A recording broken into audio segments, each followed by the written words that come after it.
There was a small town named Mona. The town was peaceful and people knew each other well. Every evening, children played in the park and shopkeepers closed their shops very early. But one place was always quiet, the old wooden bridge at the edge of the town.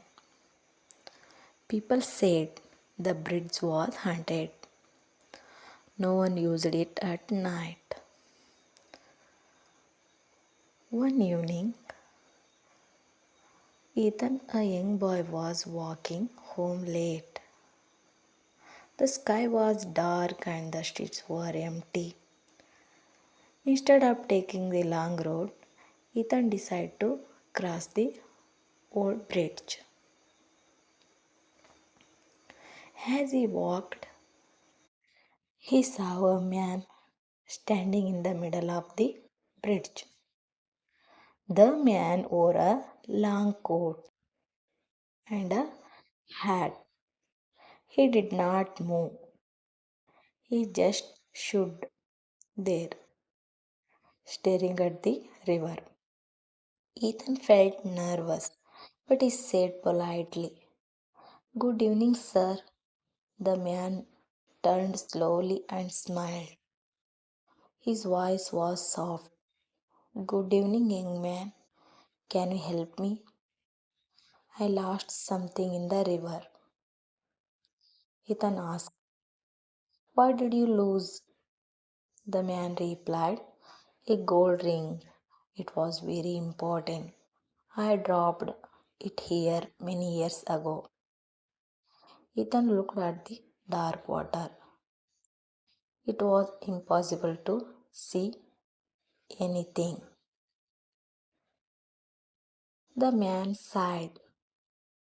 "One day someone will return it to me.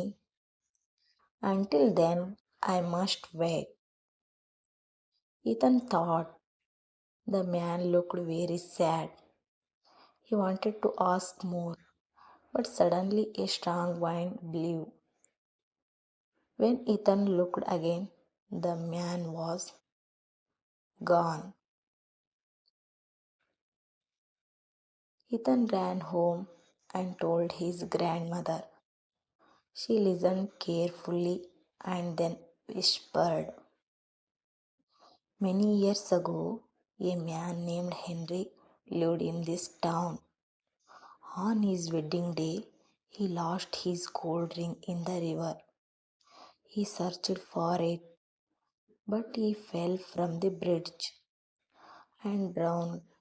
People say his spirit still waits there."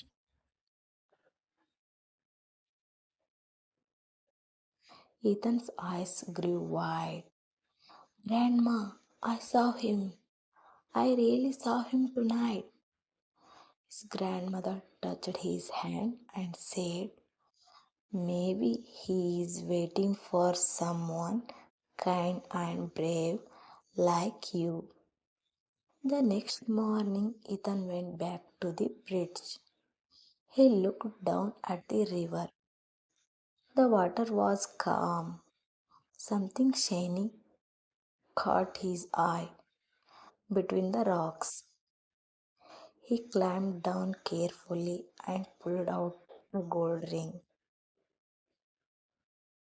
Ethan's heart raced.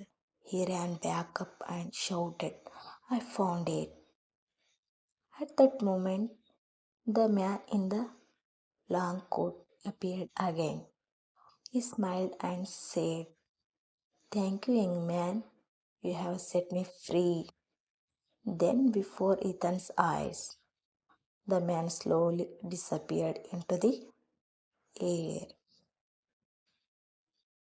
leaving only sound of the river behind. Ethan stood quietly on the bridge, holding the ring. From that day, the people of Riverside said the bridge was no longer haunted. And Ethan never forgot the night he met the stranger on the bridge.